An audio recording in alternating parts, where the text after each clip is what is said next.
فرماتے ہیں کہ میں نا مزدور لینے گیا، بغداد کے چوک میں مزدور بیٹھے ہوتے تھے، میری ان مزدوروں میں سے ایک نوجوان بچے پہ نظر پڑی،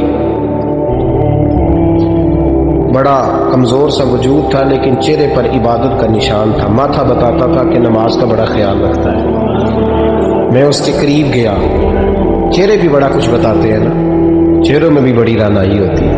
فرماتے ہیں میں قریب گیا، میں نے اس کو کہا بیٹے مزدوری کرو گے؟ تو کہنے لگا مزدوروں میں بیٹھا ہوں تو ضرور مزدوری کے لیے ہی تو بیٹھا ہوں۔ تو میں نے کہا کہ چلو پھر، کہنے لگا نہیں میری کچھ شرطیں۔ میں نے کہا بتاؤ؟ کہنے لگا پہلی شرط یہ ہے کہ لوگ 4 دینار دیہاڑی لیتے ہیں، میں 3 دینار لوں گا۔ میں نے کہا یار پھر تو بڑی بہترین ہے، باقی بھی اس طرح کی رکھ لیں۔ اس نے کہا حضور دوسری شرط یہ ہے کہ میں آپ کی مکمل بات مانوں گا لیکن جب اذان ہو جائے گی پھر آپ کی نہیں سنوں گا۔ تیسری بات اس نے یہ کی کہ حضور میں آپ کے گھر میں کام کروں گا پر آپ کے کسی سوال کا جواب نہیں دوں گا۔ کہتے میں نے کہا یار تو بڑا عجیب ہے، شرطیں تو مالکوں کی ہوتی ہیں۔ کہنے لگا جی بہرحال میں شرطیں لگا کے جاتا ہوں۔ فرماتے ہیں میں اسے گھر لیا، کام میں نے اس کو بتایا تو جو کام مزدور سارے دن میں کرتا ہے نا اس نے 2 گھنٹے میں کر دیا۔ ہمارے مزدور سگریٹ پینے میں بھی تو آدھا گھنٹہ لگاتے ہیں، وہ چائے پینے جائیں تو پونا گھنٹہ وہاں، ان کو بھی تو دیانتداری کرنی چاہیے کہ نہیں کرنی چاہیے؟ نے معاہدہ کیا ہے نا جی تو پورا اترنا چاہیے۔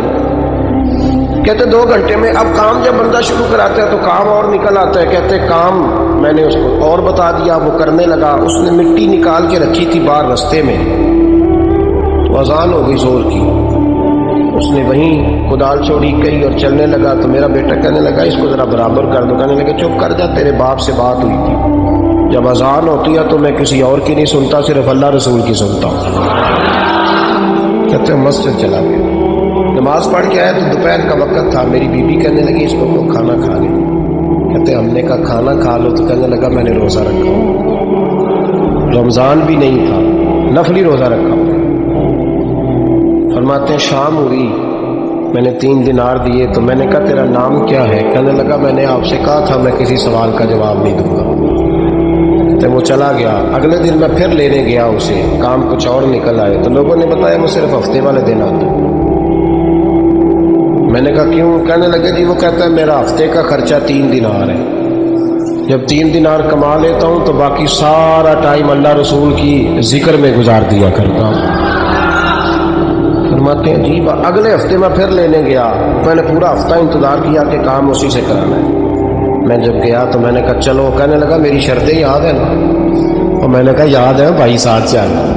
فرماتے ہیں کام کرایا، 2-3 ہفتے وہ آتا رہا۔ ایک ہفتے میں گیا تو لوگوں نے کہا حضور آج نہیں آیا، کیوں؟ کہنے لگے بیمار ہو گئے۔ کہاں گھر ہے؟ کہنے لگے بغداد کے قبرستان کے پیچھے جو کچی آبادی ہے اس میں رہتا ہے۔ فرماتے میں گیا، دروازے پہ دستک دی تو کہنے لگا حضور آپ ہیں؟ دروازہ کھلا ہے آ جائیے۔ فرماتے میں اندر گیا تو میں نے کہا تمہیں کیسے پتا چلا میں آیا ہوں؟ کہنے لگا حضور اللہ والے ہو آپ نہیں آنا تھا، ورنہ امیر تو غریبوں کا پتہ لینے کوئی نہیں آتے۔ کہتے میں قریب گیا تو کہنے لگا میں آپ کا انتظار کر رہا تھا، تیز بخار ہے، تپ رہا۔ جیب سے کچھ پیسے نکالے، کہنے لگا یہ پیسے رکھ لیں۔ ایک انگوٹھی نکالی، کہنے لگا حضور آج رات کو میرا انتقال ہو جائے، ان پیسوں کا کفن خرید کے صبح جنازہ پڑھ کے مجھے دفن کر دینا، اور جب دفن کرو تو یہ انگوٹھی لے کے عصر کے بعد ہارون رشید کے پاس جانا، آپ اسے کہنا میں نے ملنا ہے پر وہ آپ کو ٹائم نہیں دے گا، آپ اس کو آواز دیجیے گا کہ تیری ایک امانت ہے میرے پاس، پھر وہ آپ سے ملے گا تو انگوٹھی دے دیں، پھر آپ میری طرف سے فارغ ہیں۔ حضرت فرمانے لگے تیرا نام؟ اور کہنے لگا حضور وقت تھوڑا ہے، آج رات میں نے جانا ہے، بڑی لمبی معافی مانگنی ہے رب کریم سے، اگر مناسب سمجھے تو مجھے اپنے رب سے تنہائی کر دیں۔ فرماتے ہیں میں آ گیا اور اس کی باتوں نے مجھے ساری رات سونے نہیں دیا۔ فرماتے صبح بڑی مشکل سے سورج نکلا، میں گیا دروازے پہ ہاتھ رکھا تو دروازہ کھلا ہوا تھا، اندر داخل ہوا تو خوشبوئیں میرا استقبال کر رہی تھی، جب چہرے سے کپڑا ہٹایا تو اس کا تو انتقال ہو چکا، انتقال ہو چکا، ایسے جیسے کسی کا دیدار کر کے سویا۔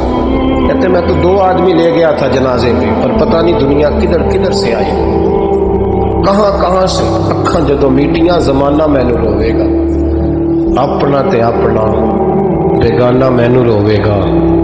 فرماتے ہیں میں تو 2 بندے لے گیا تھا، پر پتہ نہیں مخلوق کہاں کہاں سے آئی۔ جنازہ پڑا، دفن کیا۔ ہارون رشید کے پاس میں عصر کے بعد گیا، میں نے بلانا چاہا پر بادشاہ تھا، میری طرف دیکھا ہی نہیں۔ میں نے اس کو کہا تیری ایک امانت میرے پاس ہے۔ فرماتے ہیں مجھے کونے پہ لے گیا، کیا بات ہے، کمرے میں بلایا، میں نے انگوٹھی دی۔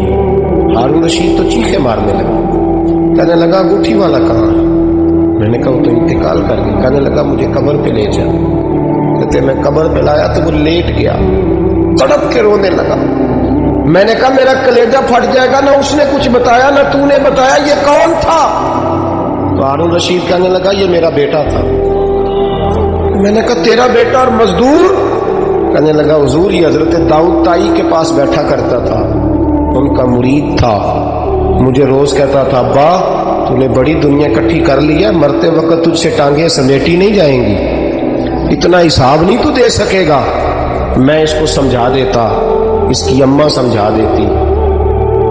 یہ روز ہمیں کہتا چھوڑ دو، آ جاؤ اللہ رسول کی بارگاہ میں جھک جائیں، ہم سمجھ۔ ایک دن یہ چلا گیا، کہنے لگا پھر تمہارا رستہ اور ہے اور میرا رستہ اور ہے۔ یہ سونے کی انگوٹھی غلطی سے اس کے پاس رہ گئی، غلطی سے ہیرے کی انگوٹھی چلی گئی۔ کہنے لگا دیکھو میرے بیٹے نے آج وہ بھی واپس کر دی ہے۔ پھر تڑپ کے کہنے لگا ہارون رشید تھا تو یہ میرا بیٹا، پر میرا مرشد نکلا، میرا پیر نکلا۔ بھائی زندگی تو بڑی تھوڑی ہے نا۔ بابا صاحب نے کہا تھا اٹھ فریدا ستیا، اور داڑھی آ گیا پور، اگا نیڑے آ گئے، پچھا رہ گیا دور۔ اٹھ فریدا ستیا، خلقت ویکھن جا، متے کوئی مل جائی بخشیا تے تو